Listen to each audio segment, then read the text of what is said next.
Bueno, con el tema del aporte de la agronomía en las organizaciones. Este, bueno, le presentamos a la ponente. Bueno, es ingeniera de Higiene y Seguridad Industrial de la Universidad Nacional de Ingeniería con maestría de Ingeniería de Prevención de Riesgos por Polytech Grenoble, Francia, y con maestría en agronomía por el Conservatorio Nacional de Artes y Oficios, el CENAM, en París, Francia. Melissa tiene experiencia en consultoría en SST, ergonomía y mejora continua. También ha ocupado el puesto de jefe corporativo de CIMA en el grupo Celima, Trébol, y es especialista de seguridad y salud en el trabajo en el Ministerio de Transporte y Comunicaciones, como también ha desarrollado actividades de investigación en el Laboratorio de Ciencias Sociales PACTE en Grenoble, Francia. También cuenta con experiencia como docente del Colegio de Ingenieros del Perú, docente de posgrado en agronomía de la Universidad Científica del Sur y en la Universidad Nacional de Ingeniería.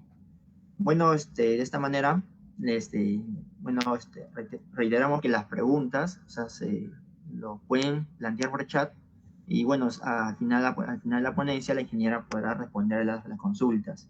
Y bueno, cabe recalcar también que mantengamos los micrófonos apagados para no interrumpir en la ponencia. Y bueno, de esta manera, vuelvo a agradecer a la ingeniera por el apoyo y le doy pase, ingeniera Melissa. Gracias. Listo, muchas gracias por la presentación. Buenas tardes con todos. En esta oportunidad me han invitado para ser parte de este conversatorio virtual sobre el aporte de la ergonomía en las organizaciones. Entonces de eso se va a tratar, al menos he tratado de simplificar toda la experiencia a nivel profesional y académica para poder sintetizar el mensaje hacia ustedes, ¿no? Que son estudiantes aún de la escuela. Entonces, vamos a comenzar nosotros por contextualizar el enfoque de la ergonomía, porque si nosotros queremos hablar de cuál es el aporte de la ergonomía, tenemos que entender cuál ha sido el enfoque con el que se ha desarrollado aquí en el país desde el año 2008, ¿no? Con la norma básica 375-2008 TR, ¿no? Entonces nosotros aquí en el Perú tenemos la obligación, porque así lo establece el marco normativo, tanto la ley como el reglamento de seguridad y salud en el trabajo de forma genérica establecen realizar monitoreos de evaluación de riesgos ocupacionales, sean agentes físicos, químicos, biológicos, ¿no? Ahora que estamos viendo con la pandemia también está dentro de lo que nosotros deberíamos controlar, los ergonómicos y los psicosociales. Entonces, el motivo de esta charla es para centrarnos sobre todo en el tema de la ergonomía y cómo esto ha sido desarrollado en el país para poder aterrizar en cuál es el aporte que nos da la ergonomía en las organizaciones y hablarles un poco más de la experiencia profesional que tengo, ¿no? Entonces, nosotros cuando hacemos los monitoreos de ergonomía estamos inmersos dentro del sistema de gestión de seguridad y salud en el trabajo que establece el marco normativo, ¿no? Entonces, para hablar de ergonomía tenemos que entrar a hablar de seguridad y salud en el trabajo, ¿no? No conocemos otra forma de hacer ergonomía en el país dado el marco normativo. Sin embargo, cuando nosotros vamos a ir a campo y vamos a observar una situación puntual de trabajo, porque recuerden que cuando uno realiza un monitoreo de ergonomía, no es que uno esté con el trabajador varios días o todo el turno, ¿no? No se puede, porque generalmente cuando comenzamos aquí en el país a hacer ergonomía, nos dedicamos básicamente a hacer evaluaciones de puestos de trabajo, ¿no? Y no contemplamos absolutamente el 100% de las actividades. Se prioriza, ¿no? De acuerdo a un criterio técnico, de acuerdo a diferentes... Pueden existir también diferentes puntos de vista a cómo establecer estos criterios para hacer la observación, ¿no? Y que eso figure dentro de mi informe de monitoreo. Entonces, nosotros con la evaluación ergonómica, que se denomina también en el país, es que establecemos un nivel de riesgo. Nos permite cuantificar, valorar, ponderar un nivel de riesgo que tiene su importancia, cabe resaltar. ¿En qué radica la importancia? Es que si yo tengo 20 puestos de trabajo y le hago el monitoreo a todos mis puestos de trabajo, pues efectivamente me va a dar una prioridad, ¿no? Yo voy a actuar en este primer puesto, luego en este y luego en este. Nos va a permitir, cada vez que nosotros hacemos una evaluación de riesgos, ¿por qué evaluamos los riesgos? Para priorizar en qué puntos o en qué puestos o qué condiciones yo voy a atacar primero para poder resolver un problema de salud en los trabajadores. Entonces, dentro de este contexto de los monitoreos de ergonomía, ustedes saben que hablar del aporte de la ergonomía a las organizaciones va a ser bastante limitado. Entonces, nosotros tenemos principalmente por qué hacemos los monitoreos de ergonomía, cuál es la razón de ser, o la importancia en las organizaciones es básicamente porque hay un cumplimiento normativo, ¿no? Eso es un gran soporte, sobre todo cuando pedimos presupuesto en las empresas, ¿no? Se nos asigna un monto porque lo justificamos debido a que hay un marco normativo detrás que lo exige. El no hacerlo conlleva o puede conllevar a una sanción por parte de la autoridad de fiscalización, ¿no? En este caso la SUNAFIL. Entonces, nosotros dentro de ese informe de monitoreo, que seguro ustedes han visto en algún momento, se establece un nivel de riesgo. Entonces, ahí comienza a surgirse la pregunta, ¿no? ¿Es que ese nivel de riesgo corresponde a la tarea del puesto de trabajo? ¿Corresponde al puesto de trabajo? ¿Es que yo puedo generalizar ese momento que he observado, que puede ser que cuando yo fui a evaluar el riesgo para saber cuál era su nivel de impacto en la salud de los trabajadores, pueda que las condiciones hayan sido las óptimas, ¿no? Pero cuando no se tiene, o quizás en el turno de amanecida, donde no hay todas las condiciones, porque a veces básicamente por un tema de coordinación o comunicación, los trabajadores siguen realizando sus actividades con sus equipos que pueden tener algún tipo de falla, algún tipo de defecto, y no lo reportan porque las áreas administrativas que autorizan este cambio de herramientas o de EPPs, pues atienden en el turno día, ¿no? Entonces ahí tenemos nosotros un ejemplo del hecho de yo voy a valorar el nivel de riesgo en el turno de la mañana y no en el turno de la tarde. Entonces es que esto es extrapolable, es que esto es aplicable. Entonces podemos hacer muchas preguntas con respecto a la valoración del nivel de riesgo. Sin embargo, es importante hacerlo, no necesariamente, y aquí quiero hacer un bastante énfasis, no necesariamente todo tiene que utilizarse el mismo método, ¿no? O sea, hay que entender que cada tarea va a estar asociada a diferentes factores de riesgo, ¿no? De trastornos musculoesqueléticos, básicamente, que es lo que nos preocupa, y en función de ello nosotros vamos a escoger el método más apropiado para aplicar. Lo que también hay que tener en cuenta para aplicar un método es buscar información relevante y sobre todo de rigurosidad científica sobre la validación de la herramienta que vamos a utilizar para hacer un monitoreo, ¿no? Y para determinar una valoración.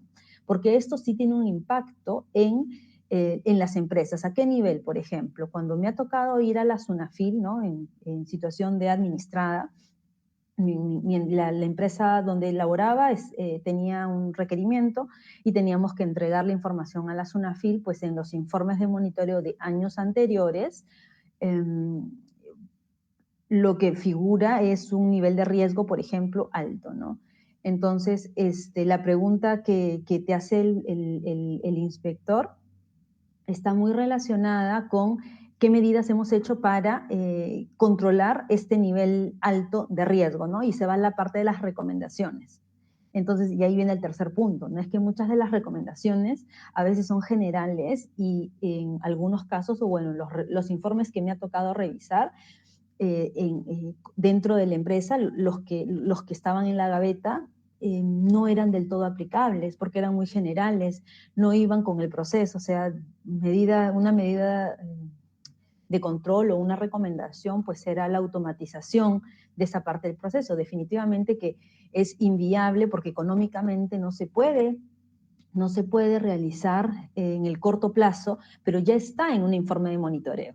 Entonces, para la autoridad, para el inspector, su interpretación es que nosotros estamos, o en todo caso la interpretación de los inspectores que me han tocado, que me ha tocado estar frente a ellos. Entonces ellos lo que sostienen es que si en un informe de monitoreo que previamente la empresa lo revisa, lo valida y lo acepta, y tu nivel de riesgo indica que este puesto está a un nivel de riesgo alto y no has implementado ninguna de las medidas que indica tu monitoreo, entonces ¿de qué estamos hablando a nivel de la responsabilidad del empleador? Entonces, cada vez que puedo impartir siempre algún curso, seminario de ergonomía, trato de hacer bastante énfasis, sobre todo cuando son ustedes quienes van a elaborar un informe de monitoreo. Hay que tener mucho cuidado en cómo nosotros estamos planteando las alternativas de recomendación, las pistas de solución para las organizaciones, porque indirectamente podemos contribuir a que puedan caer en un cumplimiento por no haber implementado esa medida de control, ¿no? Entonces, la pregunta que surge es ¿por qué las recomendaciones no llegan a ser aplicables? Y es por lo siguiente, no es porque hay un tema de tiempo. Yo en 4 horas de observación definitivamente voy a poder aplicar un checklist, voy a poder aplicar una evaluación. Sin embargo, lo que no voy a poder hacer es llegar a las causas raíces de por qué la persona está adoptando determinadas posturas, porque el ergónomo no solamente es alguien que mide el ángulo de la postura o la frecuencia de la repetición de los movimientos, sino también tiene que entender por qué hay esta frecuencia de movimientos o por qué está adoptando determinada postura o por qué está manipulando de forma manual ese peso, ¿no? Entonces, para entender estas preguntas y llegar al fondo de las causas, nosotros necesitamos tiempo. Y en 4 horas, definitivamente que con la justa hacemos una evaluación rápida. Lo que sí se puede hacer en 4 horas es una evaluación rápida, en 6 horas una evaluación rápida de puestos de trabajo. Pero no podemos hablar de que después de esa evaluación van a salir pues las recomendaciones. Entonces yo creo que ahí sí, a nivel de la estandarización de los informes de monitoreo, ¿no? Y que te pide el formato según la norma, hay que tener bastante criterio también para poder proponer las alternativas de solución, porque si tiene un puesto alto, lo más recomendable es colocar dentro del informe que amerita una evaluación más exhaustiva, ¿no? Es imposible, es inviable creer, y es poco ético, el hecho de que en un poco tiempo de evaluación yo ya estoy listo para dar recomendaciones, ¿no? Entonces, a las personas que van a trabajar y que van a recibir informes de monitoreo, sí también ponerle énfasis de que esos informes de monitoreo, sobre todo las medidas de control, sean validadas por los responsables de los procesos. Porque yo puedo ser del área de seguridad y salud en el trabajo, pero no estoy a cargo de esa parte del proceso.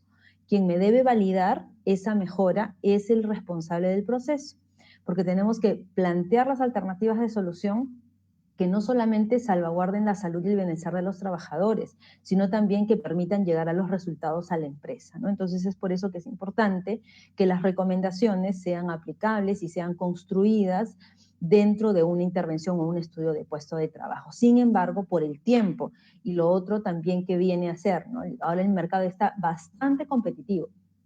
Los consultores han abaratado precios, entonces teniendo el factor tiempo y el factor costo por puesto de trabajo, porque me han pedido a mí hacer monitoreos, por ejemplo, de tantos puntos de evaluación a tanto costo, 60 soles por punto, 30 soles por punto, te doy 100 puntos de monitoreo, entonces es como, ¿lo puedes hacer o no? Y es definitivamente no lo voy a poder hacer, ¿no? 100 puestos de trabajo no se evalúan de una manera tan simple, ¿no? Entonces hay que hacer entender también que hay condiciones que se requieren para poder hacer un estudio más profundo y que nos permita llegar a estas medidas de control que deben ser implementadas en las empresas. Entonces, esta es la realidad que tenemos hoy en día en general cuando hablamos de ergonomía. Nosotros tratamos de crear un enfoque, no crear, perdón, es promocionar o difundir un enfoque mucho más sistémico, porque al final vamos a ver la definición más adelante brevemente sobre la ergonomía. Entonces, nuestro contexto hoy en día es que los monitoreos de ergonomía están asociados, lamentablemente, estrictamente al cumplimiento normativo. Y el nivel de riesgo o la exhaustividad con la que se escoge el método apropiado para hacer la evaluación o los tiempos y el momento donde se está haciendo la evaluación, a veces es porque, bueno, tienes que hacerlo en esta fecha porque es parte de mi programa, ¿no? Parte de mi programa de higiene ocupacional y necesito que en estas fechas me entregues el informe.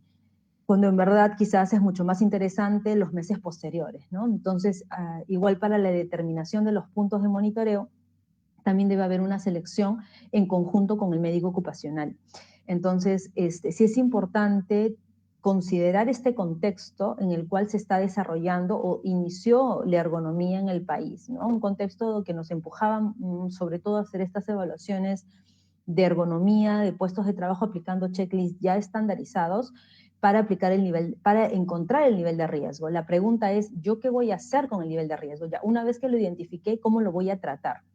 Entonces, ya de ahí, desde la evaluación del nivel de riesgo, hasta encontrar las medidas de solución, no es fácil de pasar. Necesitamos tiempo, necesitamos competencias, necesitamos conocimiento. Entonces, es por ello que cuando nosotros comenzamos en las empresas a tener síntomas, dolores, dolor de espalda, algún tipo de patología, nosotros pensamos siempre en la posibilidad del desarrollo de trastornos musculoesqueléticos, ¿no? Sea a nivel de los miembros superiores, que son bastante frecuentes, y a nivel de la espalda, ¿no? Principalmente es en esos dos sectores del cuerpo que se desarrollan más, a nivel de manos, muñeca, codos, hombros, espalda, zona alta, zona baja de la espalda. Entonces, cuando nosotros tenemos trastornos musculoesqueléticos, y es en esta parte que hay que entender también, los trastornos musculoesqueléticos no solamente se producen porque yo estoy expuesto a factores biomecánicos. No solamente se produce porque yo estoy expuesto a una velocidad dada por la máquina, ¿no? No solamente es eso, o sea, si solamente estamos observando ello, no llegamos al fondo de las causas que generan este tipo de condiciones de trabajo. Entonces, esta es una gráfica que lo traduje y que permite explicar que hay un impacto de las lesiones musculoesqueléticas tanto para los trabajadores como para la empresa, ¿no? Para los trabajadores comienza con un dolor, y desde que aparece el dolor, aquí nosotros en el país, a diferencia de otras realidades, pues nosotros tenemos la automedicación. Entonces, a veces ese dolor que puede ser visible en un trabajador que no se automedica versus un trabajador que se automedica, pues eso puede conllevar al médico ocupacional a tomar medidas preventivas, o bueno, no tanto preventivas, pero sí tomar medidas de control para evitar que esa lesión agrave. Cuando el trabajador se automedica, que es lo que comúnmente pasa, se automedica, el dolor se adormece. Y al adormecerse el dolor, lo que va a terminar ello es directamente a un desgarro que requiere una intervención a nivel de cirugía, y luego va a necesitar un tiempo de rehabilitación, y probablemente ya el trabajador no quede igual, ¿no? Con las mismas, no recupera al 100% su capacidad funcional. Entonces, los trastornos musculoesqueléticos son un problema muy complejos, tienen muchas aristas, y no solamente se pueden resolver desde el enfoque biomecánico, ¿no? Si bien contribuye, no es lo único que nos va a permitir prevenir los trastornos musculoesqueléticos. Entonces, para los trabajadores tenemos el dolor, y no todos vivimos de la misma forma el dolor, comenzando por ahí. Hay gente que cuando ya siente dolor se automedica por sí sola, hay gente que va al médico, pide su cita, y bueno, ahí viene ya un tema más social a nivel de contexto, que nuestro sistema de salud en general pues no es del todo bueno, no permite tener un tratamiento adecuado en el menor tiempo, ¿no? Entonces se pierde tiempo también por ese lado. Una vez que aparece el dolor no solamente va a ser cuando yo hago el movimiento durante mis actividades de trabajo, también va a aparecer cuando yo estoy en mi casa y quiero hacer las cosas, quiero pintar, quiero cargar a los niños, siento dolor. Entonces, hay un tiempo estimado, ¿no? Que va a depender el tipo de la zona afectada para que se desarrolle una patología. Yo he tenido trabajadores enfrente que ya de pronto no tenían descanso médico, no reportaban dolor, no reportaban malestar, y de pronto, ¡plum!, más de 21 días de descanso médico. ¿Por qué? Porque tuvo un desgarro del hombro. Entonces, ¿por qué pasaba eso? Ya conversando con los trabajadores, ahí es donde te comentan, ¿no? No es que yo me automediqué porque si reportaba mi dolor, esto iba a afectar mi remuneración, porque le pagan al destajo, tienen un sueldo fijo y una parte variable. Entonces, son esas condiciones las que determinan cuáles van a ser los comportamientos que los trabajadores van a terminar adoptando en una sociedad como en la que estamos, ¿no? Entonces, luego viene la patología, el tratamiento médico y finalmente la incapacidad funcional y hasta social, ¿no? Un trabajador también que tuvo un desgarro y pasó por cirugía, luego ya el médico le prescribió que no podía levantar peso más de 4 kilos porque estaba en recuperación y él acababa de ser papá. Entonces él me decía, me manifestaba de la frustración, ¿no? Del impacto que el hecho de no haber sido consciente desde el inicio para no automedicarse y poder tener medidas de control tempranamente, oportunamente para él, poder restringirles, por ejemplo, la capacidad de producción que podía hacer y no llevarlo al límite, ¿no? Entonces, ahí hay un tema y ahí se habla de hasta grados de discapacidad también que pueden llegar los trabajadores. Para la empresa, ¿esto qué representa? A veces las empresas no magnifican el impacto que esto pueda generar. Cuando una persona tiene dolor, no trabaja de la misma forma, va a evitar hacer ciertos movimientos, entonces es probable que la calidad del trabajo también baje. Cuando a nosotros, y probablemente a algunos les ha pasado, ¿no? A mí me ha pasado en algún momento. Cuando comenzamos a tener un puesto administrativo y tenemos que hacer documentos, estamos sentados todo el tiempo, comienza a molestarnos, ¿no? La espalda es un dolor que comienza muy, muy suave y luego ya esto en la medida en la que yo no voy a ejecutar ningún tipo de cambio, voy a hacer pausas durante el ejercicio de mi labor, pues voy a comenzar a sentir dolor en el hombro, en la espalda y eso se puede agudizar. Y cuando ya se llegue a agudizar, yo al momento de digitar ya no lo voy a hacer a la misma velocidad que lo hacía sin dolor. Voy a tener que tomar más pausas, voy a tener que tomar medicación probablemente. Entonces, esto sí va a afectar la calidad de mi trabajo, esto sí va a afectar mi productividad. Entonces, definitivamente los trastornos musculoesqueléticos están asociados con la pérdida de la eficacia de las empresas. Solo que nos falta, a nivel país, nos falta evidenciar esta información, ¿no? Entonces, también esto se relaciona con el ausentismo. Este trabajador que hacía labor bastante manual y que requiere el desarrollo de la técnica, cuando es trabajo manual, requiere de un tiempo de aprendizaje. No es como, a ver, ya, no es una tarea quizás a la salida de una máquina y solamente la tengo que alimentar, ¿no? El trabajo que este colaborador, este trabajador tenía era manual, tenía que darle el acabado, tenía que observar mucho y para ello se requiere destreza y esta destreza no se desarrolla de un momento a otro. Entonces tienen el ausentismo. El trabajador ya descanso prolongado. ¿Quién lo reemplaza ya? ¿Consigo a alguien que lo reemplace o traigo a alguien de otra área que lo reemplace? La curva de aprendizaje, ¿no? Entonces, definitivamente que este ausentismo termina golpeando a la empresa, termina golpeando a las organizaciones. Adicional a ello, hay costos directos e indirectos, desde las primas de seguro que comienzan a pagarse, en el caso que tengan SSTR, salud y pensión en un privado o en el salud, o en la OMPE en el caso de la pensión. Entonces sí es importante considerar que también va a haber costos asociados, que va a haber una dificultad también para recategorizar. ¿Qué es lo que yo voy a hacer en una empresa que es 100% el trabajo es manual y ya tengo restricciones médicas? Y con el tiempo esto no va a mejorar, porque la empresa no está invirtiendo en tecnificación, no está invirtiendo en maquinaria que permita pues, eliminar o sustituir el trabajo manual, ¿no?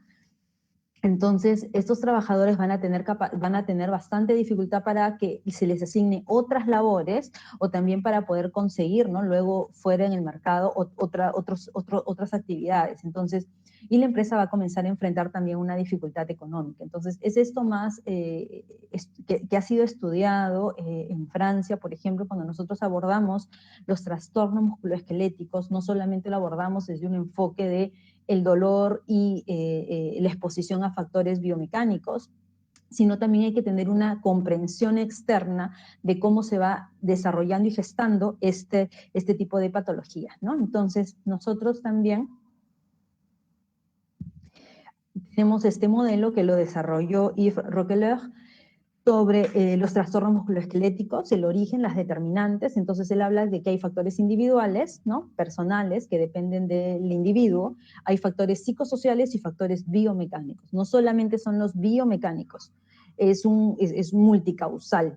Y cuáles son los orígenes de estos factores de riesgo, vienen a ser pues desde el desarrollo de las herramientas, la forma en la que se está produciendo, la organización de la producción, el desarrollo, cómo se ha diseñado la planta, cuál es el layout de la planta, las habilidades de liderazgo de los jefes, de los supervisores, cómo se está diseñando los productos, de qué forma se están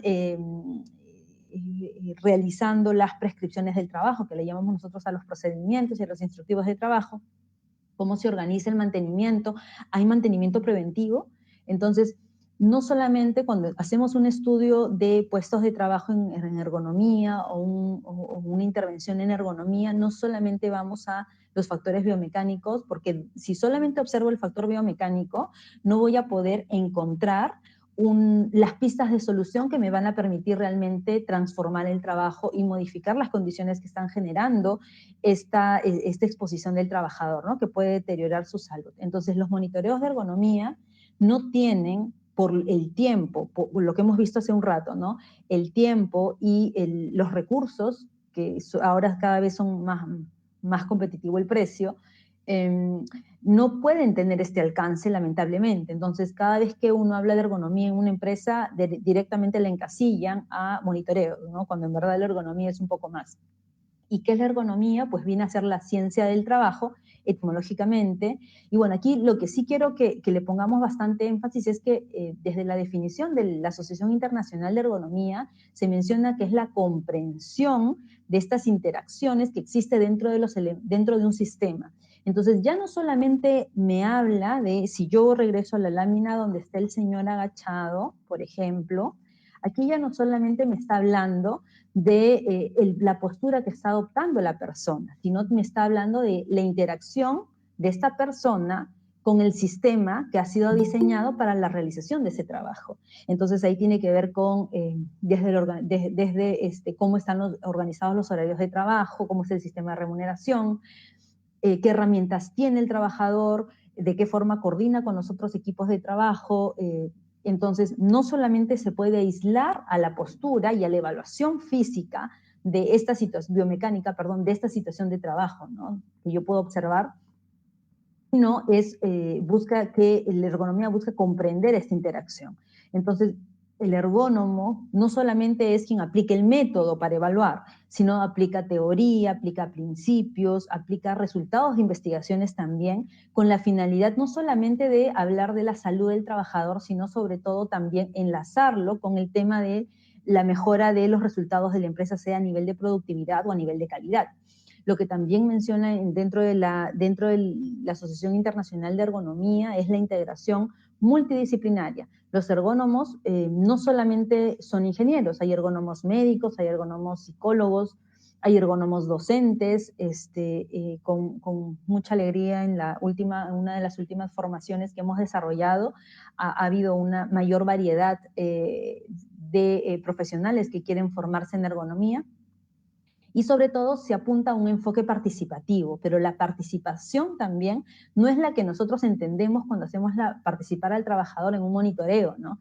Que a ver, dame tus nombres, complétame, de qué horario a qué horario trabajas, qué actividad haces, ¿no? De una manera más, me das información para completar mi formulario, sino es una participación activa donde el trabajador es protagonista también de lo que se está haciendo dentro del análisis del trabajo, ¿no? Porque es quien nos alimenta de información, nos da el insumo para poder, nosotros de ahí poder construir junto con ellos las propuestas de solución. Entonces, para poder encontrar este aporte de la ergonomía a las organizaciones, con los monitoreos vamos a estar en un camino muy limitado y con un pobre posicionamiento a nivel organizacional. Entonces, sí necesitamos tener otros conocimientos que busquen desarrollar no solamente es la medición del nivel de riesgo a lo que están expuestos los trabajadores, sino también es de qué manera puedo encontrar las alternativas para que la organización sea más competitiva y se mejoren a la par las condiciones de trabajo. Entonces, para ello necesitamos primero tener un enfoque multidimensional o un enfoque integral de la persona en el trabajo. No solamente el ser humano o el trabajador hace movimientos, ejecuta movimientos. El trabajador piensa, el trabajador siente, el trabajador forma parte de un grupo de trabajo. Entonces, hay que comenzar a ampliar mucho más sobre todo esta visión que tenemos a veces cuando nosotros estamos analizando los accidentes de trabajo. También esto se puede evidenciar. Vamos directamente a la afectación física, ¿no? Y no entendemos otros aspectos que están relacionados a las consecuencias del trabajo. La brecha que existe entre el trabajo que viene a ser la diferencia entre la tarea y la actividad. La tarea es el trabajo prescrito y la actividad del trabajo real, que usualmente nosotros denominamos en ergonomía. Entonces, siempre va a haber una brecha. Es imposible decir que no va a haber brecha, o la idea está en que el ergónomo pueda aproximar más esto, ¿no? En que el trabajo prescrito, eso que se comienza a concebir en los procedimientos de trabajo, en los instructivos de trabajo, puede estar entrelazado a lo que el trabajador puede hacer.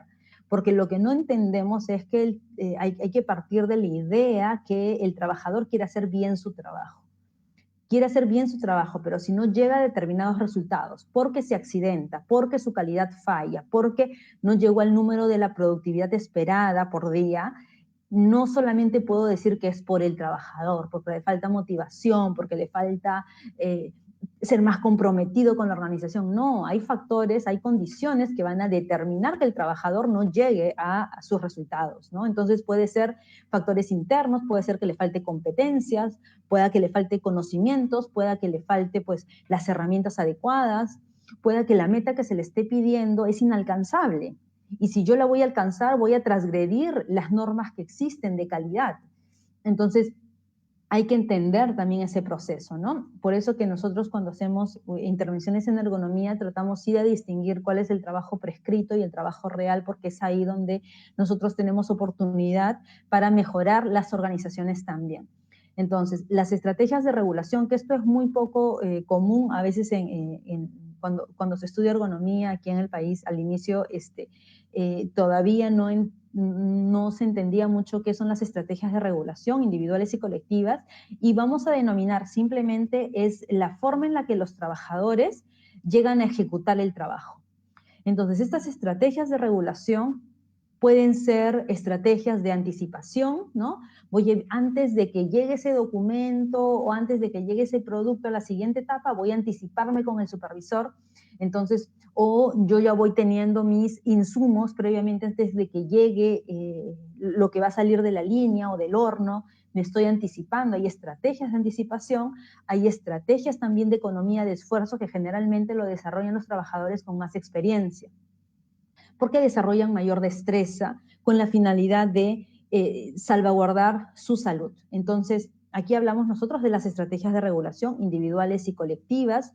También nosotros tenemos que entender que el resultado, el efecto del trabajo, no solamente es negativo para la salud de los trabajadores, hay un efecto también positivo del trabajo, y creo que todos hemos vivido en algún momento este reconocimiento o cuando estamos practicando en alguna empresa o en alguna entidad, sentir que estamos aprendiendo, que estamos contribuyendo con la organización. Entonces hay efectos positivos también del trabajo. Entonces, cuando nosotros hacemos una intervención en ergonomía, no solamente podemos centrarnos en lo malo, sino también en lo positivo y lo favorable para que la empresa continúe haciendo.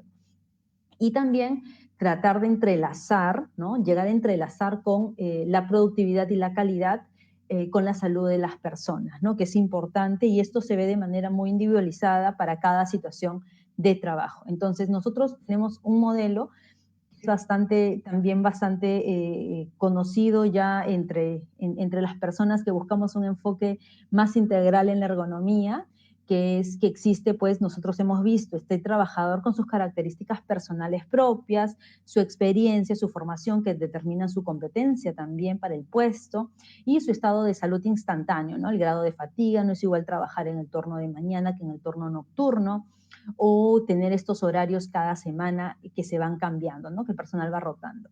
Y a nivel de la empresa, que cada empresa, por más que sea del mismo rubro o pueda ser del mismo, como me ha pasado a mí, ¿no? La empresa del mismo grupo, pero cada planta era una diferente a la otra. Entonces, con ello nosotros tenemos las herramientas, el tiempo, una organización interna que va a ser diferente una de otra, ¿no? Entonces, es por eso que es necesario siempre contextualizar las intervenciones que vamos a realizar. Entonces, una vez que la empresa y el trabajador llegan a un acuerdo, ¿no?, de prestación de servicios, se firma un contrato de trabajo, donde se establece formalmente, ¿no?, el salario, cómo te van a pagar, cuál va a ser tu perfil de puesto, entre otras cosas, ¿no? Entonces, dentro de ello ya viene el detalle de qué es lo que tú vas a hacer en tu puesto, lo que se espera de ti en el puesto, ¿no? La tarea prescrita. Y la actividad de trabajo que viene a ser el trabajo real. El trabajo, esta tarea prescrita, entendida por el trabajador y sobre todo que va a depender mucho de las condiciones también que él tenga a su alcance, ¿no? Si no le doy las buenas herramientas, si no le doy los instrumentos, la maquinaria que requiere para el puesto, definitivamente no va a alcanzar los objetivos esperados. Por eso que a veces cuando se hablan ya del desarrollo de habilidades blandas, se dice, ¿no?, que los líderes, los jefes deben anticiparse a esto, ¿no? Deben dar todas las condiciones a los trabajadores para que tengan esta facilidad de alcanzar y que logren alcanzar los resultados esperados. Entonces, se produce esto y esta actividad del trabajo tiene pues un efecto en el trabajador, y aquí lo recalcaba, negativo y positivo, y también en la empresa, que se va a evidenciar a nivel de su productividad, calidad, costos, rentabilidad del negocio, el clima laboral, entre otros, ¿no?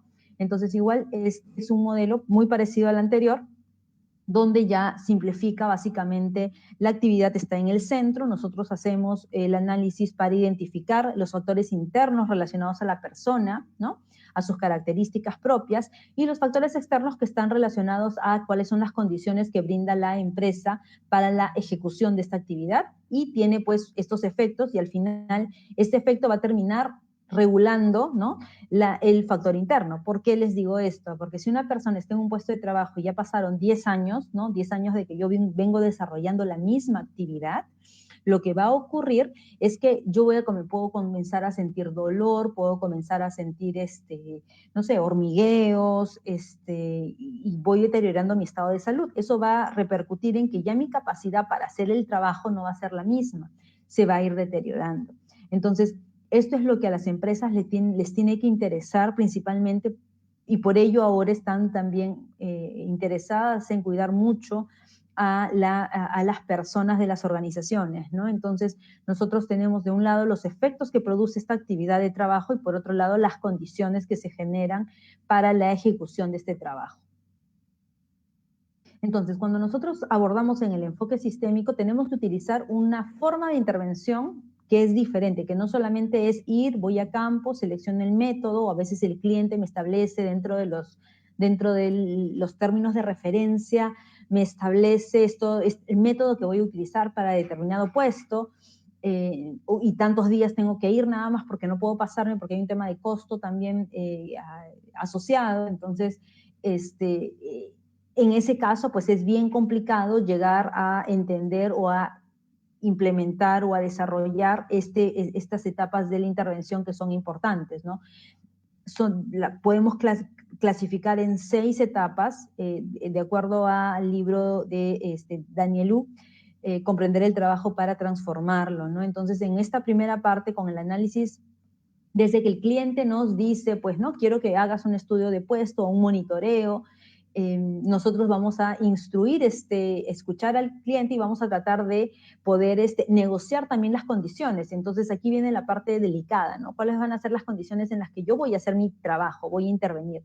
Puedo tomar fotos, puedo filmar, puedo hacer cuestionario a los trabajadores, puedo hacer focus group con los trabajadores, en qué momento del día puedo abordar a los trabajadores. Entonces, todo eso se debe definir en la etapa inicial, antes de ir a campo, ¿no? Entonces, nosotros cuando hacemos el monitoreo, un monitoreo tradicional, generalmente esta parte no se negocia. Generalmente solamente se ve a nivel de costos y fechas, ¿no? No se negocia. Ahí tienen una limitante. Entonces, en esta fase 2, por ejemplo, lo que se hace es se aplica el método, se selecciona la parte de la actividad, de la tarea, se puede hacer una serie de preguntas al trabajador, pero no va a exceder pues de un día a veces de recojo de información, ¿no? Para un puesto o para dos. Pero cuando nosotros hacemos el análisis del trabajo, no solamente utilizamos un método de evaluación, sino también hay otras técnicas para recoger información que puede ser valiosa para encontrar la causa, ¿no? A lo que nosotros llamamos los factores de riesgo y las determinantes, ¿no? Y luego de esta etapa viene la presentación de resultados. Entonces, ¿para qué presentamos los resultados a la empresa? ¿Por qué es importante presentar los resultados? O si ustedes están a cargo de una empresa y están al frente de un área de seguridad y salud en el trabajo, ¿por qué es importante que se presenten los resultados? Porque este va a ser un momento clave donde el especialista, ¿no? El especialista, el técnico especialista, va a tener que explicar los resultados y sobre todo darles mayor alcance sobre las alternativas que se están proponiendo para validar estos resultados. Entonces, para nosotros es importante, cuando hacemos una intervención de ergonomía, llegar a la presentación de los resultados. Porque es un momento clave, es un momento que va a marcar la posibilidad para que la empresa pueda adoptar las medidas de prevención recomendadas, ¿no? No solamente es un informe, hago el informe, lo firmo y le entrego por correo que me confirme o que me dé observaciones al informe de monitoreo, ¿no? Sino este es un proceso diferente, es un proceso distinto donde lo que se busca es este intercambio, este retorno, despejar dudas, aclarar dudas, principalmente, ¿no? O también proponer dentro de lo que se pueda, dentro de lo que la organización indique, señale, ¿no? ¿Qué es lo que también va a poder hacer, ¿no? Porque si no puede comprar una maquinaria para automatizar el proceso, yo no lo voy a poner en un informe.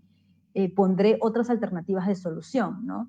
No todo es, o sea, yo entiendo que para reducir pues todo el trabajo manual hay que tecnificar, pero también hay que entender que en nuestro contexto esto significa un costo muy elevado para las organizaciones, ¿no? Solo las grandes podrán hacer esto, pero tenemos muchas pequeñas y medianas empresas que no pueden hacer este salto, ¿no? De la tecnificación. Entonces, y finalmente viene la parte de la transformación, ¿no? Que es una etapa, hay que reconocerlo, que es difícil aquí en el país, ¿no? Sobre todo cuando la ergonomía ha estado metida en solamente hacer monitoreos. Llegar a hacer la transformación representa un reto, todavía es un reto para nuestros futuros ergónomos. Esto es lo mismo, solo que explicado de otra manera y entrando en mayor detalle en el análisis del trabajo principalmente, que no solamente es, como les decía, aplicar los métodos, sino realizar observaciones, la observación globales, abiertas, elegir un momento clave y justificarlo, ¿no? No solamente es elegir porque, bueno, el jefe del área me dijo que fuera esta hora o me citaron que viniera en esta fecha para hacer la evaluación, no, sino es que se escoge porque hay condiciones, porque no sé, ¿no? O sea, puede ser porque en este momento es el momento donde hay mayores inconvenientes o hay mayor cuello de botella, o en este puesto, o en este punto del proceso hay mucha rotación, ¿no? O los trabajadores se están quejando sobre todo de esta parte del proceso, entonces tiene que haber una justificación por qué elegimos esa tarea, ¿no? Algo que, por ejemplo, cuando nosotros observamos o leemos los informes de monitoreo, esa rigurosidad en la parte metodológica todavía en muchos casos he observado, ¿no? Hay algunas empresas que sí son un poco más serias con la parte metodológica, pero no es el común denominador. Luego de esto, nosotros recién, en base a esta elección de situaciones, de por qué voy a observar esta parte al detalle, y es ahí donde hago zoom, ¿no? La agrando y puedo utilizar otras técnicas y herramientas para poder realizar observaciones mucho más detalladas y precisas, y ahí viene la aplicación de métodos, ¿no? No es que yo aplique el método a ciegas, ni bien llego, hola, ¿cómo estás? Tu nombre, ya, voy a filmar o voy a tomar foto. No, hay una etapa previa, ¿no? Sobre todo si yo quiero hacer algo con mis resultados.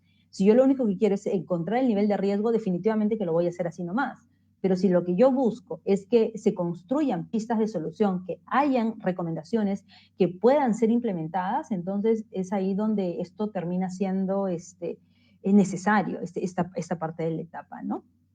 Herramientas para el recojo de la información, bueno, el análisis documentario, ¿no? Generalmente pedimos, puede ser el IPRC, puede ser registro de accidentes de trabajo, enfermedades profesionales, descansos médicos, la población, ¿no?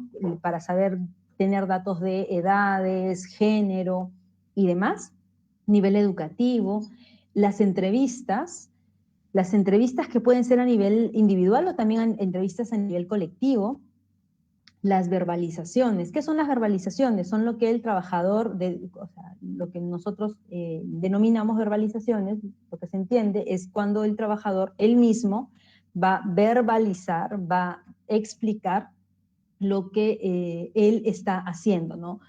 Por ejemplo, ¿no? Yo veo que el trabajador está adoptando una postura forzada, como usualmente nosotros desarrollamos ese ojo, ¿no? Entonces decimos, uy, no, mira cuántos ángulos, ¿no? Si me voy mucho por la parte biomecánica.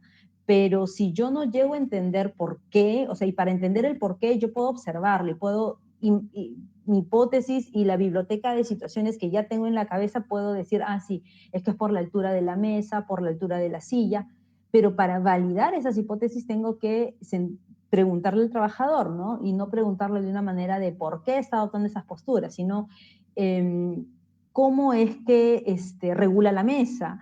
Entonces el trabajador puede responder, ¿no? No, bueno, yo no puedo regular la mesa porque es mesa fija, y la verdad es que me queda bastante alta, solo que ya no he podido hacer más, ¿no?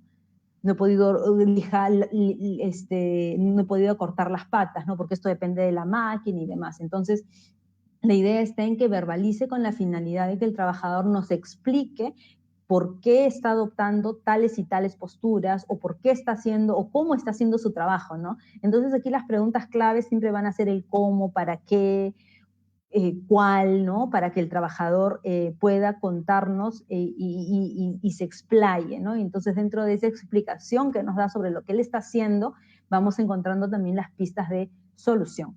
Entonces, tenemos los cuestionarios, los checklists, las observaciones, que pueden ser directas o indirectas, ¿no? Las observaciones directas es cuando yo directamente estoy anotando, pues, ¿no? La valoración para determinar un nivel de riesgo, o puedo grabarlos, ¿no?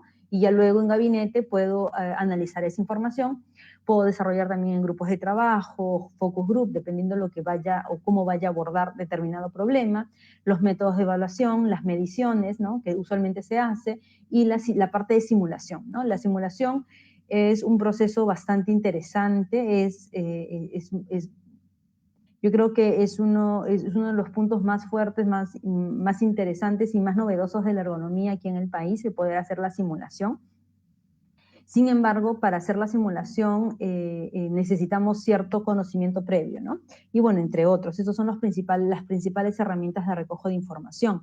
Entonces, no solamente nos basamos a lo que me dice tal método, ¿no? Sino vamos un poco más allá para poder entender, porque eso es lo que se trata de la ergonomía, ¿no? Comprender, entender cómo se dan estas interacciones dentro del sistema de trabajo. Entonces, una situación de trabajo que yo puedo estudiar, la que pueda escoger, ¿no? La que pueda escoger, las medidas de recomendación tengo que abordarlas en 3 niveles, ¿no?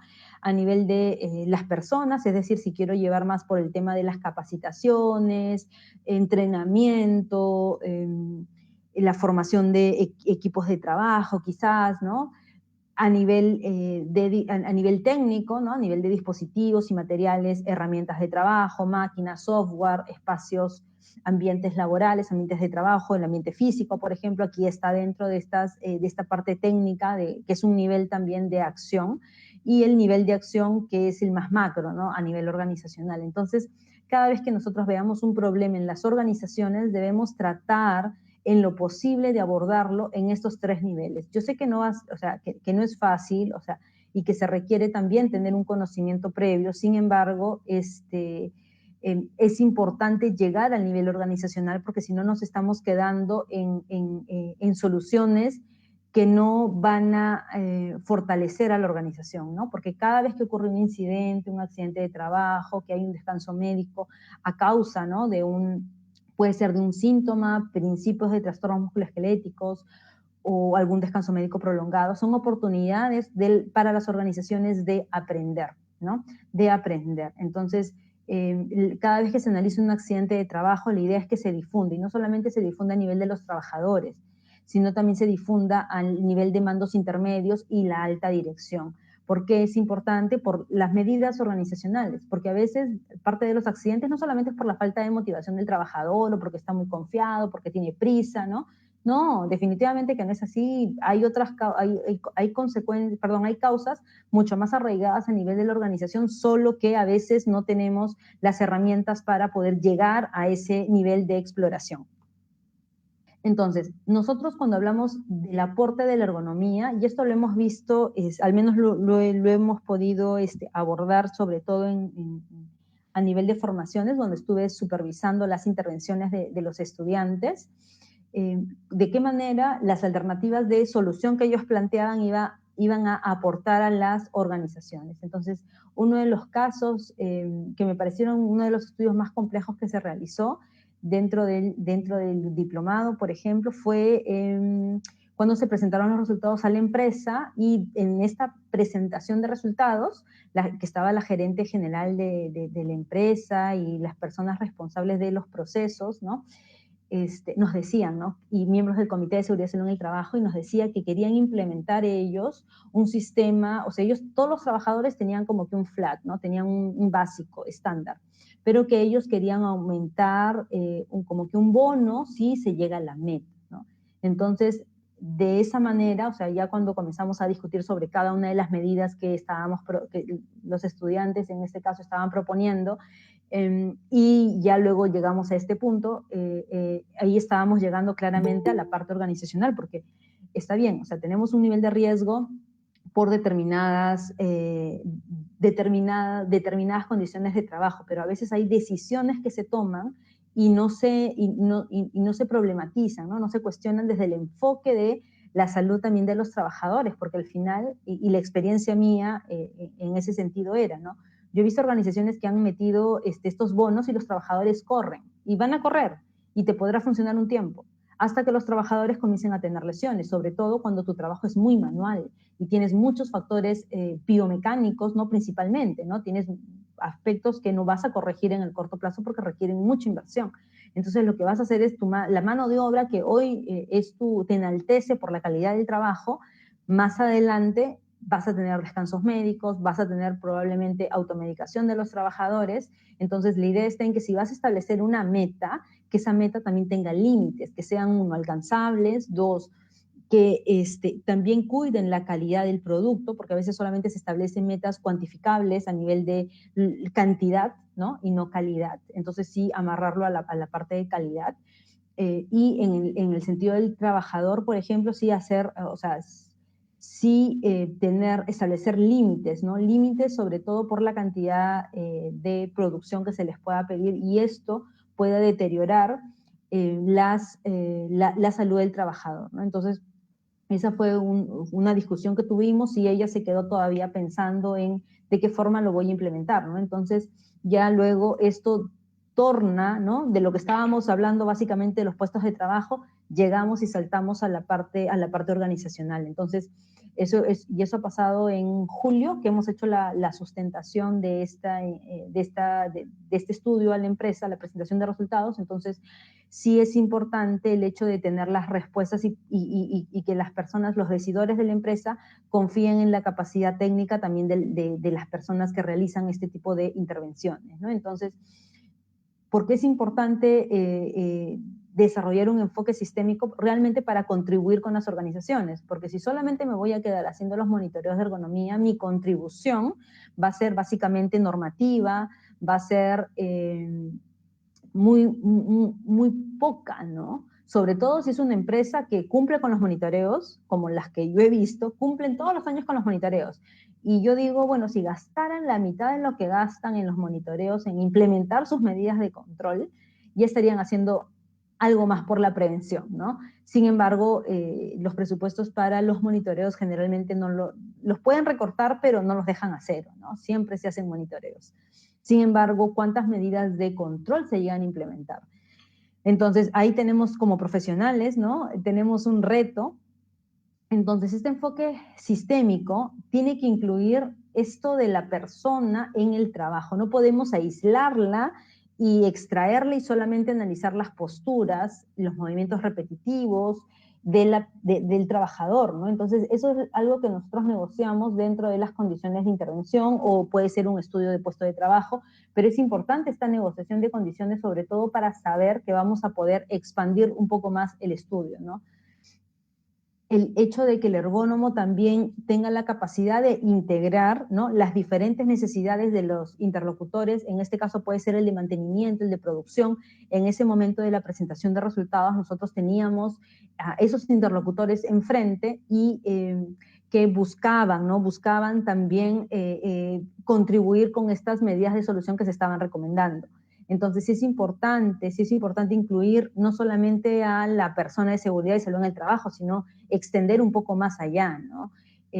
La verdad es que muy poco he tenido que presentar solamente a seguridad y salud en el trabajo. Generalmente siempre yo he buscado que esto crezca un poquito más al jefe del área, al de mantenimiento, si se puede, ¿no?, al gerente, al responsable de la planta. Entonces, es importante que eso se negocie antes, ¿no? No lo puedo negociar posterior. Y las recomendaciones, para que sean más específicas, esto va a depender mucho de cuánto tiempo yo voy a poder hacer un estudio de puesto o una intervención. Entonces, los ergónomos no vamos a, si estamos pensando en ser ergónomos para realizar monitoreos de ergonomía, realmente ahí no está el aporte a las organizaciones. Nosotros debemos aportar, sobre todo porque vamos a mejorar las condiciones de trabajo, pero también vamos a poder entrelazar estas propuestas con los resultados de productividad y calidad que se espera, ¿no? El ejemplo, nuevamente voy a este ejemplo que está bien reciente, en esta empresa donde hicimos la presentación de resultados, se hablaba del tema de la iluminación. Si bien no hicimos medición cuantitativa de nivel de iluminación que tenía el puesto de trabajo, lo que sí nosotros, lo que sí nosotros planteamos es el hecho de que hay una exigencia física del trabajador, porque el control de calidad a la salida de las líneas de producción era de manera visual, ¿no? Entonces el trabajador tenía que observar. Si tienen mejor iluminación, pues definitivamente que eso va a contribuir a que él mejore su trabajo, y los trabajadores mismos lo decían, ¿no? Este nivel es muy, muy bajo de iluminación, ¿no? Y lo recomendable ahí es hacer un monitoreo para poder establecer cuál debe ser el nivel óptimo de iluminación en la zona de trabajo. Entonces, yo no solamente lo llevo, no, hay que hacer se tiene que cumplir el nivel de iluminación según la norma. O sea, porque muy poco tiene resonancia en las personas que toman las decisiones, sobre todo de inversiones en cuanto a las empresas. Pero si uno lo enlaza y dice, no, pero es que es necesario evaluar el nivel de iluminación porque hay una exigencia visual de los trabajadores, ya que ellos tienen que hacer la evaluación o la inspección de calidad a la salida de la máquina, y en ese punto no hay buena iluminación de manera descriptiva, lo que podríamos nosotros hacer. Entonces es ahí donde al toque paran las orejas las personas que toman las decisiones y dicen, no, o sea, sí hay que hacerlo, ¿no? Porque eso va a beneficiar mis resultados. Entonces, el rol del ergónomo para poder hacer un poco de todo lo que hemos visto, no solamente es buscar una persona que pues domine y sepa el tema, ¿no? Porque el ergónomo no solamente tiene, o sea, es experto, pero no solamente es necesario, o sea, eso no es suficiente. Nosotros podemos saber métodos y métodos y métodos, pero para obtener los resultados que terminen aportando a las organizaciones, eso no es suficiente. También tenemos que tener una capacidad integradora, una capacidad de negociación, que se desarrolla durante la experiencia profesional, claro está, pero también dentro de las formaciones más estrictas en cuanto a si ustedes deciden, ¿no?, ser ergónomos en ese sentido. Entonces, no solamente es alguien que sabe un montón de cosas y que tiene todas las soluciones, porque a veces a mí me pasa, ¿no? Me preguntan por teléfono o por WhatsApp qué es lo mejor que puedo implementar para esta situación. Entonces yo primero necesito entender de qué se trata, qué es lo que hay detrás de ese puesto de trabajo, porque no solamente es que con una foto y ya, ¿no? Ya recomiendo la herramienta o el mobiliario adecuado. Entonces hay mucho más detrás. No el saber cosas no solamente es suficiente, también hay que tener formas para abordar las situaciones de trabajo y poder ganarnos la confianza de los trabajadores y los interlocutores de la empresa. El hecho de que el ergónomo debe analizar situaciones de trabajo, ¿no? No solamente es evaluar, sino es un poco más allá, es analizar. Suministra la realidad de forma sistemática. Nosotros dentro de la metodología de intervención que tenemos, en verdad es que reconocemos, identificamos que hay aportes, lo que usualmente seguro ustedes lo han escuchado, ¿no? El trabajador tiene maña o el trabajador tiene astucia, ¿no? Entonces esta astucia o esta maña que nosotros a veces lo podemos escuchar o podemos repetirlo, esto es parte de una construcción, es parte de una experiencia del trabajador que ha desarrollado formas eficientes, dependiendo, hay que analizarlas también, porque hay astucias o mañas que no son las adecuadas para ejecutar algún movimiento, manipular un volumen de carga, etcétera. Entonces, sin embargo, hay que también estudiarlas, ¿no? Y también hay que ponerles ahí el foco en el sentido que eso también refleja la voluntad de los trabajadores y el compromiso de poder llegar a los resultados, ¿no? Porque este desarrollo de destrezas, ¿no? Depende mucho del compromiso que tiene el trabajador con su trabajo. Entonces, a veces eso no se mide de manera cuantitativa, ¿no? Es bien complicado medir el nivel de compromiso de forma cuantitativa. Sin embargo, con la ergonomía nos ha permitido quizás no decir, uy, aquí todos están 100% comprometidos, no eso, pero sí evidenciar que hay un grado de compromiso de parte de los trabajadores porque, bueno, se han organizado de esta forma para poder llegar a alcanzar los objetivos pese a que no tienen las herramientas adecuadas, ¿no? Unos carniceros, por ejemplo, ellos habían comprado su afilador personal porque la máquina afiladora estaba malograda hace 4 meses. Entonces, claro, cuando eso lo escucha el gerente, dice, pero ¿por qué nadie compró esa máquina afiladora? Y la respuesta es porque, bueno, no se gestionó. Y eso a veces pasa en las organizaciones, que el gerente general o la persona que toma las decisiones y a quien le interesa que los trabajadores tengan las condiciones para poder producir, ¿no? No ven. Y cuando yo le llevo el informe solamente del lado de la salud, de que sí, esto lo dice la ley, a veces a los gerentes eso no les permite entrelazar y entender, ¿no? Involucrarse más.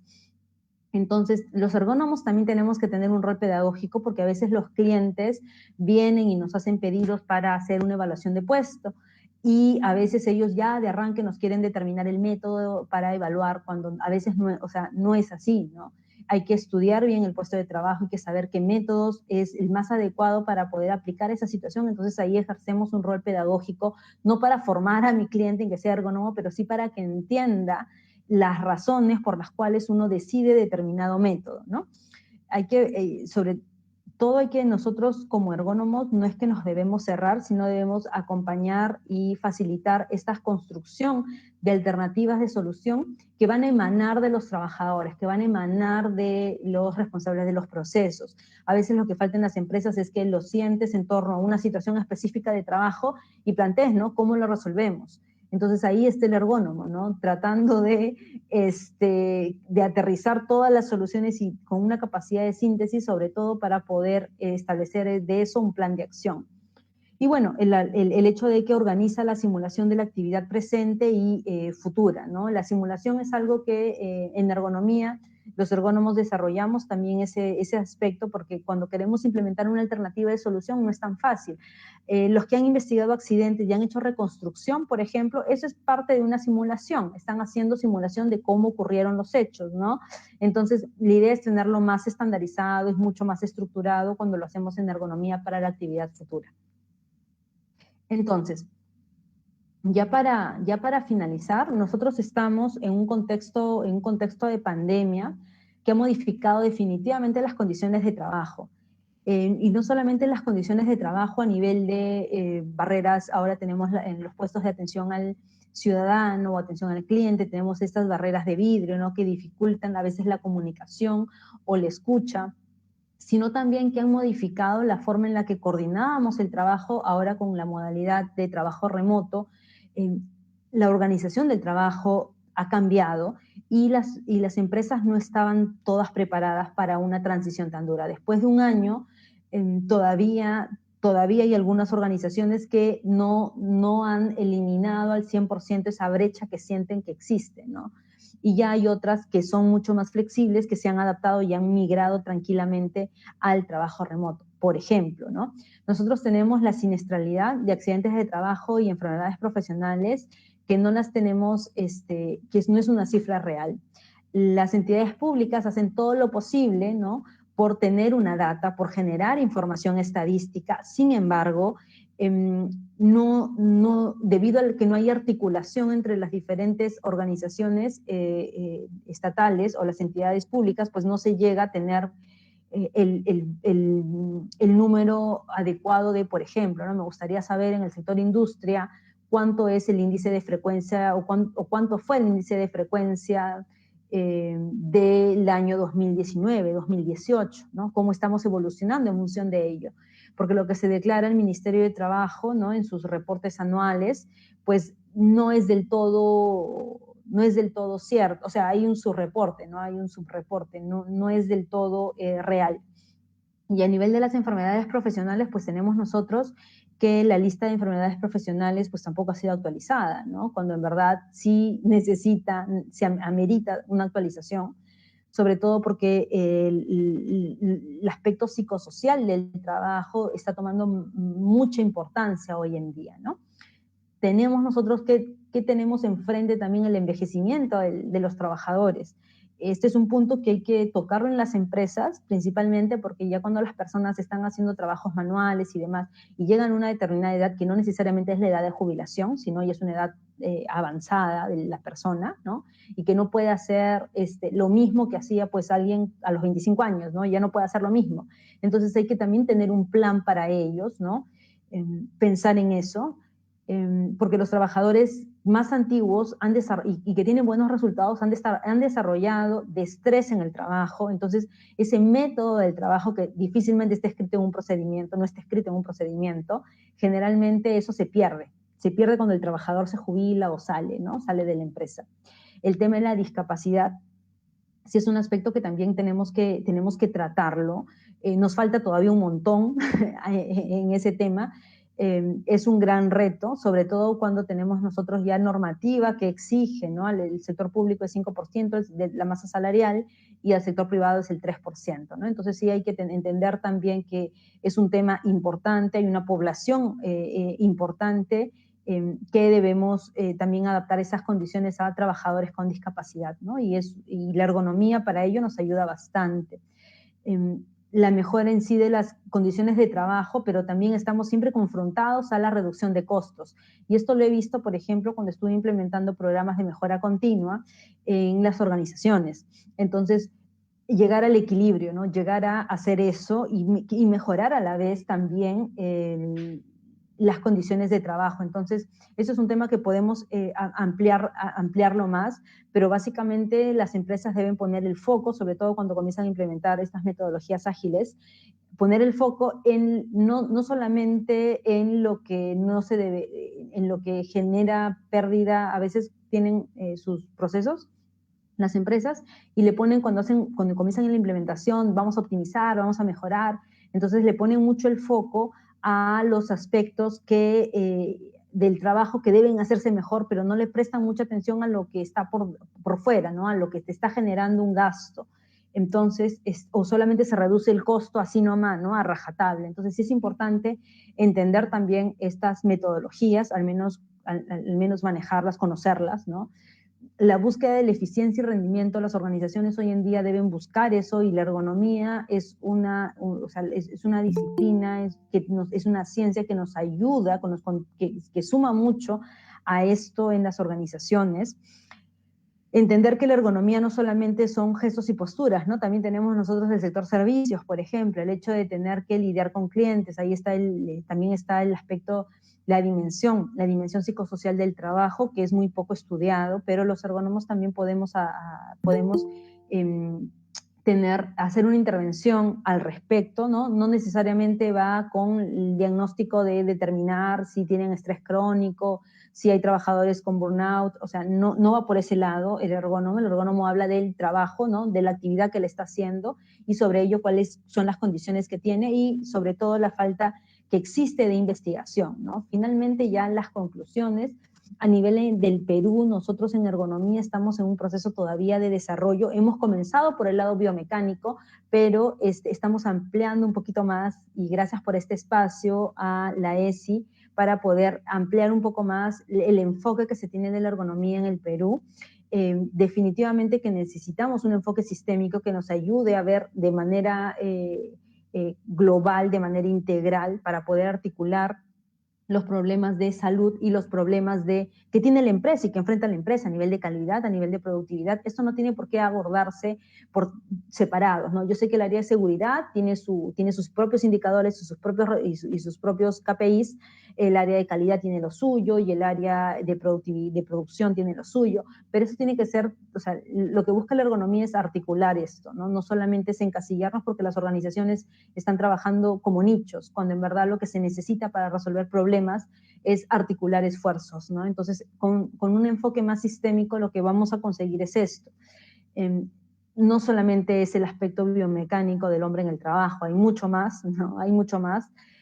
Las herramientas de intervención en ergonomía también están en procesos de construcción. O sea, si bien tenemos estos métodos ya a veces validados y que se utilizan porque también la 375 lo indica, y porque también ya es costumbre utilizar solamente esos métodos, pero eso no significa que no hayan métodos que estén saliendo, que estén publicándose, que no hayan laboratorios en antropometría o en fisiología del trabajo que estén desarrollando temas al respecto, ¿no? Entonces, el tema de los métodos, hay muchos métodos en diferentes espacios, ¿no? En diferentes países, en diferentes realidades.